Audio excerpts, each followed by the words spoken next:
সুপ্রিয় এইচএসসি শিক্ষার্থী, আমরা নতুন আরও একটি গল্পের ভিডিও নিয়ে হাজির হলাম। আমাদের আজকের গল্প বাংলার নব্য লেখকদিগের প্রতিনিবেদন।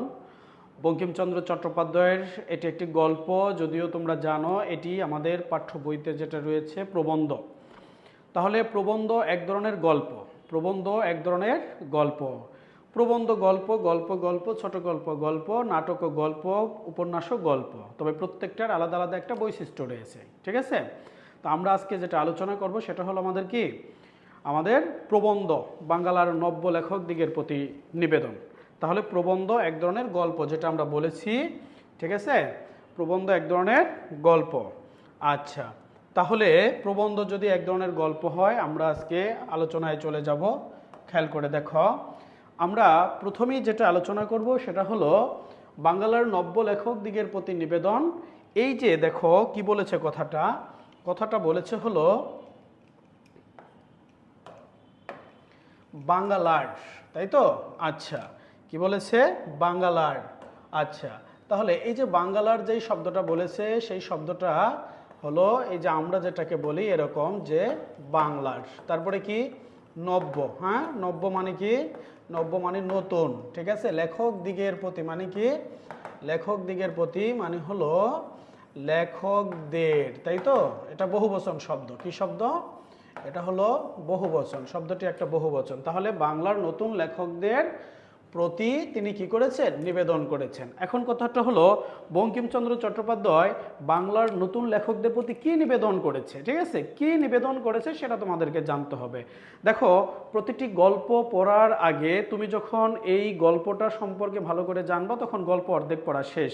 তবে আজকে আমরা যেটা বলবো সেটা হলো এই গল্পটা যদি তুমি শুধুমাত্র দেখো, একটা সারসংক্ষেপ, এমন এক সারসংক্ষেপ তোমার জন্য তৈরি করা হয়েছে, এই সারসংক্ষেপ পড়া মানে তুমি আর গল্পে না গেলেও চলবে। মানে পুরো গল্পটাকে আমরা সারসংক্ষেপের মধ্যে নিয়েছি। ঠিক আছে, এইটুকু পড়লেই হয়ে যাবে। আরেকটা কথা বলে রাখি তোমাদেরকে, যে গল্পটা আজকে আমরা পড়ব, এই গল্পটা থেকে অবশ্যই তোমাদের কি সৃজনশীল আসবে, ক নাম্বারে প্রশ্ন আসবে। তার মানে হলো আমরা যদি এই গল্পটাকে আজকে মনোযোগ সহকারে ভিডিওটা দেখতে পারি, তাহলে আমাদের সব কিছু আমরা কমন পেয়ে যাব। এক, আরেকটা কথা 2 নম্বরের যেটা, সেটা হলো এই যে আবারও বলি সারসংক্ষেপ, এই যে সারসংক্ষেপ, এই সারসংক্ষেপটাই তোমাকে পুরো গল্পটা কি করে দিবে? তোমার আয়ত্তে এনে দিবে। ঠিক আছে, তাহলে সারসংক্ষেপটা পড়তে পারলেই আমার হয়ে যাবে। গল্পটা পড়বো আমরা কি? প্রতিটা লাইন, প্রতিটা শব্দ যার একদম সুন্দর করে সহজ ব্যাখ্যা দিয়ে করা হয়েছে। ঠিক আছে, তো মনোযোগ সহকারে তোমরা গল্পের এই ভিডিওটা অবশ্যই সুন্দর মতো মনোযোগ সহকারে দেখবে। এবং এটা গল্পটা আরও সামনে এরকম গল্প দেখার জন্য তোমরা আমাদের চ্যানেলটাকে সাবস্ক্রাইব করে ফেলো, এবং আমাদের যে পেজ আছে পেজটাকে বন্ধুদের মাঝে শেয়ার করে দাও। ঠিক আছে, আচ্ছা, কি বলেছিলাম? দেখো, বলেছিলাম বাংলার নব্য লেখকদিগের প্রতি নিবেদন, অর্থাৎ বাংলার নতুন লেখকদের প্রতি তিনি নিবেদন করেছেন। তাহলে কি নিবেদন করেছে সেটা নিয়ে আমরা একটু আলোচনা করে আসি, দেখে আসি। খেয়াল করে দেখো, বঙ্কিমচন্দ্র চট্টোপাধ্যায়কে বলা হয় সাহিত্য সম্রাট। ঠিক আছে, বঙ্কিমচন্দ্র চট্টোপাধ্যায়কে কি বলে? সাহিত্য সম্রাট বলে। তাহলে সেই সাহিত্যের সম্রাট বঙ্কিমচন্দ্র চট্টোপাধ্যায় আমাদের বাংলার নতুন যে লেখক রয়েছে তাদের প্রতি নিবেদন করেছে কি? দেখো, সত্যিকারের সাহিত্যিকের উদ্দেশ্য কখনো কি না? যশ নয়, গুণ যশ আনে, গুণই যশ আনে। অর্থাৎ তিনি বলেছেন যারা সত্যিকারের সাহিত্যিক রয়েছে তারা কখনো খ্যাতির জন্য লেখালেখি করেন না। ঠিক আছে, অর্জনের জন্য লেখালেখি করেন না। তিনি বলেছেন যারা সত্যিকারের লেখক রয়েছেন, যারা সত্যিকারের সাহিত্যিক রয়েছেন, তারা কি করেন? তারা লেখার জন্য লেখেন, গুণের জন্য, যশের জন্য লেখেন না। এবং তিনি বলেছেন যখন সত্যিকারের সাহিত্যিক লেখেন তার গুণ এবং যশ এমনি আসে। তিনি বলেছেন সাহিত্যের উদ্দেশ্য কি নয়? অর্থ নয়, সত্য সৌন্দর্য সৃষ্টি করাই সাহিত্যের উদ্দেশ্য। দেখো কত সুন্দর করে বলেছে যে সাহিত্যের উদ্দেশ্য কি নয়? অর্থ নয়, সত্য সৌন্দর্যই কি সাহিত্যের সৃষ্টি। অর্থাৎ সাহিত্য মানে সমাজ ও মানুষের কল্যাণের প্রয়াস। সাহিত্য মানে কি? সমাজ ও মানুষের কল্যাণের প্রয়াস, অর্থাৎ প্রাবন্ধিক বঙ্কিমচন্দ্র চট্টোপাধ্যায়, যাকে আমরা সাহিত্য সম্রাট বলে থাকি, তিনি বলেছেন যে আমরা যে লেখাটা লিখবো সেই লেখাটা অবশ্যই হতে হবে কি মানুষের কল্যাণের জন্য। কিসের জন্য? মানুষের কল্যাণের জন্য। যে লেখা সমাজের কি বয়ে আসবে? কল্যাণ বয়ে আনবে। যে লেখা মানুষের কি বয়ে আনবে? কল্যাণ বয়ে আনবে, সেই লেখার কথা তিনি বলেছেন। ঠিক আছে, তিনি বলেছেন সত্যই সাহিত্যকে স্থায়ী করে তোলে, অধৈর্য লেখক ভালো সাহিত্যিক হতে পারেন না। অর্থাৎ লেখার ক্ষেত্রে তোমাকে হতে হবে কি সম্পূর্ণ ধৈর্যশীল, সম্পূর্ণ ধৈর্যশীল হতে হবে। অধৈর্য লেখক অর্থাৎ যারা লেখালেখি করতে গিয়ে অধৈর্য হয়ে যান, তারা কখনো কি হতে পারেন না? তারা কখনো সত্যিকারের সাহিত্যিক হতে পারেন না। প্রাবন্ধিক বলেছেন তুমি যে লেখাটা লিখবে সেটা তুমি টাকার জন্য লিখবেন না। কিসের জন্য? টাকার জন্য লিখবে না। তোমার লেখা যদি ভালো হয় তোমার টাকা আসবে, তোমার লেখা যদি ভালো হয় তোমার যশ আসবে, তোমার লেখা যদি ভালো হয় তোমার খ্যাতি আসবে। তার মানে কি লেখা হতে হবে কিসের উদ্দেশ্যে? সত্যিকারের সাহিত্যিক হতে হলে এবং সত্যিকারের লেখা লিখতে হলে সেটা হতে হবে মানুষের কল্যাণের জন্য। ঠিক আছে, তাহলে মানুষের কল্যাণের জন্য যদি তুমি লেখো তুমি যশ অর্জন করতে পারবা, মানুষের কল্যাণের জন্য যদি লেখো খ্যাতি অর্জন করতে পারবা, মানুষের কল্যাণের জন্য যদি তুমি লেখো তাহলে টাকা অর্জন করতে পারবা। তার মানে উদ্দেশ্যই যদি তোমার থাকে টাকা অর্জন, তাহলে সেটা কখনো হবে না। উদ্দেশ্যই যদি থাকে তোমার খ্যাতি অর্জন, তাহলে সেটা কখনো হবে না। এজন্য বলেছে তোমার লেখা যদি ভালো হয় তাহলে এমনিই টাকা আসবে, লেখা যদি ভালো হয় এমনি যশ বা খ্যাতি আসবে। ঠিক আছে, এরপর বলেছে দেখো, অজ্ঞতা থেকে লেখা মানুষকে বিভ্রান্ত করে, বড় হতে চাইলে নম্র হতে হয়, স্বাভাবিক সৌন্দর্য সবচেয়ে আকর্ষণীয়, সংযম লেখার শৃঙ্খল, সহজ কথায় গভীর ভাব প্রকাশেই সাহিত্যিকের দক্ষতা, মৌলিকতা সাহিত্যিকের প্রাণ, সত্যনিষ্ঠাই সাহিত্যিকের প্রথম গুণ, সততা ও সৃজনশীলতাই বাংলা সাহিত্যের উন্নতির পথ। কি বলেছে দেখো, সততা ও সৃজনশীলতাই বাংলা সাহিত্যের উন্নতির পথ। ঠিক আছে, সত্য, সৌন্দর্য, সরলতা, এই তিন জিনিস যদি থাকে তাহলে সাহিত্য সাধনার ভিত্তি কি হয়? মজবুত হয়। তাহলে খেয়াল করো প্রাবন্ধিক কি বলেছে, তুমি যে লেখাটা লিখবা তোমার লেখাটা হতে হবে সত্যের, লেখাটা হতে হবে কি সৌন্দর্যপূর্ণ, লেখাটা হতে হবে কি সরল। যদি লেখার মধ্যে তোমার এই তিনটা জিনিস থাকে তাহলে কি বলতো সাহিত্য সাধনার ভিত্তি কি হবে? মজবুত হবে। দেখো সরল, সরল মানে সরলতা, লেখক যেটা বুঝিয়েছেন, প্রাবন্ধিক যেটা বুঝিয়েছেন যে তোমার লেখাটা হতে হবে সহজ সরল। কারণ ওই সাহিত্যিকই পাঠকের কাছে জনপ্রিয় যে সাহিত্যিক তার লেখাটাকে সহজভাবে উপস্থাপন করতে পারে পাঠকের কাছে। আমরা তাহলে সারসংক্ষেপে কি জানতে পারলাম? সারসংক্ষেপে জানতে পারলাম আমরা টাকার উদ্দেশ্যে লিখব না, আমরা যশ বা খ্যাতির উদ্দেশ্যে লিখব না, আমরা লিখব মানুষের কল্যাণের জন্য, আমরা লিখব সহজ ভাষায়, যে লেখা সবাই পড়তে পারবে, যে লেখা সবাই বুঝবে। আর তিনিই সত্যিকারের লেখক, তিনিই সত্যিকারের সাহিত্যিক, যিনি পাঠকের উদ্দেশ্যে সহজভাবে লিখতে পারেন বা লিখে থাকেন, যে লেখা সবাই বুঝতে পারে। ঠিক আছে, এরপরে আমরা যেটা দেখব সেটা হলো, খেয়াল করে দেখো, আমরা যেটা দেখব সেটা হলো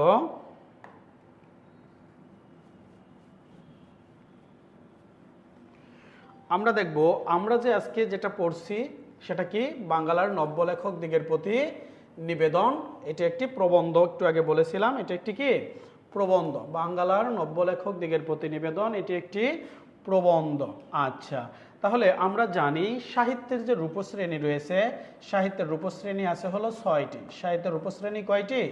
6টি। এই 6টির মধ্যে 6 নম্বরে যেটা রয়েছে সেটাই হলো আমাদের প্রবন্ধ। এখন কথা হলো এই যে প্রবন্ধ, সেই প্রবন্ধটা কি, তাই তো? প্রবন্ধ কি? দেখো প্রবন্ধ হলো, আমরা যদি বলি তাহলে এরকম যে প্রবন্ধ এক ধরনের গল্প। প্রবন্ধ কি? এক ধরনের গল্প। আচ্ছা, মনোযোগ দিও, প্রবন্ধ এক ধরনের গল্প। আচ্ছা, এরপরে বলা হয়েছে যা পাঠ করলে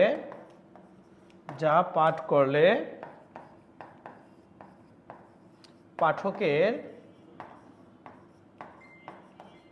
মনোতৃপ্তি লাভ করে। ঠিক আছে, তাহলে প্রবন্ধ কি? প্রবন্ধ এক ধরনের গল্প। তাহলে প্রবন্ধ কি? প্রবন্ধ এক ধরনের গল্প, যে গল্প পাঠ করলে পাঠকের কি মনোতৃপ্তি লাভ করে। এটুকু মনে রাখলে তোমার হয়ে যাবে প্রবন্ধ কি। এবার খেয়াল করে দেখো তাহলে, প্রবন্ধ যদি গল্প হয় সেটাও কি পাঠকের মনোতৃপ্তি লাভ করে। প্রবন্ধ একটু কঠিন টাইপের থাকে, ঠিক আছে। যাই হোক, আমরা দেখলাম তাহলে কি সাহিত্যের রূপশ্রেণী, তাহলে সাহিত্যের রূপশ্রেণী হলো 6টি।